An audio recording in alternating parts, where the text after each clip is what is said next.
રેખાબેન, આ તમને કામમાં તાણ પડી હશે ને? મને એવું લાગ્યું જ તું. મેં દરવાજે કેટલી વાર જોયું પણ તમે દેખાણા નહીં ને, પછી મારે મંદિરે જવું પડ્યું. અને આમે આજે આ પૂજારી બાપાએ વહેલું આવવાનું કીધું હતું એટલે મારે હટ જવું પડ્યું.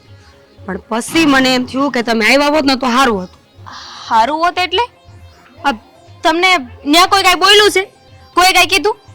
હા, કોઈ કાંઈ કીધું હોય ને તો મને કહી દેજો. પૂજારી બાપા? ના ના આવે આ મણીબા. ખબર છે આજ મણીબા વહેલા આવી ગયા હતા. મને કેટલા સવાલ પૂછ્યા. એ મણીબાને તો કઈ ખબર જ નથી પડતી. પૂછવાનું પૂછે ને ન પૂછવાનું પૂછે. હું તો મારા વાલા જવાબ દઈ દઈને થાકી ગઈ. તઈએ મને એમ થયું કે આના કરતા આપણે બે હારે ગયું હોત ને તો વધારે સારું હતું.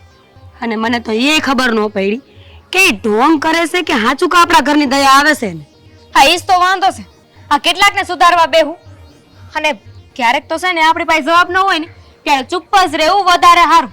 ઈ જોઈને તો હંધાય ખુશ થતા હોય છે. ક્યારેક ક્યારેક તો છે ને મને એવું લાગે કે આપણા મોઢામાં છે ને તેરા હાર આંગળા નાખીને બોલાવવાની કોશિશ કરતા હોય. બીજું હું કહેતા હતા? એને બીજું શું હોય? આ તમારું કે તમારા લગ્ન કેદી થવાના છે? હે ભગવાન, હા એમને તો છે ને ઈ જ વાતની ઉપાધિ હોય છે. ઈ જ વાતનો તો વાંધો છે કે હું લગ્ન કા નથી કરતી. હવે મારી મરજી, મારા લગ્ન છે, મારે લગ્ન કરવા છે ત્યારે કરી લઈ ને. એવું તો નથી ને કે હું કોઈ છોકરાને લઈને ભાગી જવાની છું. મારી લગ્ન કરવાની વેળા આવશે ત્યારે કહી દઈ સામેથી.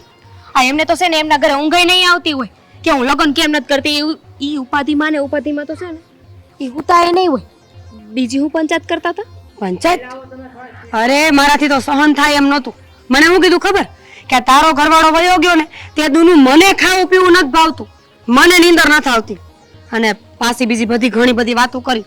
અને એ તો એમ કહેતા હતા કે કોણ જાણે આ તમારા ઘર ઉપર ભગવાને હું કઠણાઈ માંડી છે ને એ ખબર નથી પડતી. હા શું કહું ને તો મને લાગે છે કે આ હંધી વાતો બાપુજી પાસે પહોંચશે. જય શ્રી કૃષ્ણ કાકી. સીતારામ. હા ભાભી, મૂંગા હાલો નહીં તો નવી પંચાયત ચાલુ થઈ જાય ને. હાલો ભાભી, તમે જોઈ લેજો. હા વાતથી છે ને બાપુજીને રાતે ઊંઘે ન થવાની. લખીને આપું છું તમને. એક તો બાપુજીને ચિંતાવાળું મગજ છે, ચિંતાવાળું ઘર અને ઉપરથી ચિંતા દેવાવાળા લોકો. મને તો ક્યારેક એમ વિચાર આવે છે કે આ લોકોને બીજાને ચિંતા દેવામાં મજા શું આવતી હશે. ક્યારેક ક્યારેક તો છે ને એવો વિચાર મને આવે ને કે ગામમાં જાઓ અને બધાને ડેલેશન તાળું મારી આવો, જેથી કરીને બધા ઘરમાં પુરાઈ રહે અને કોઈ કોઈની પંચાયત જ ન કરે.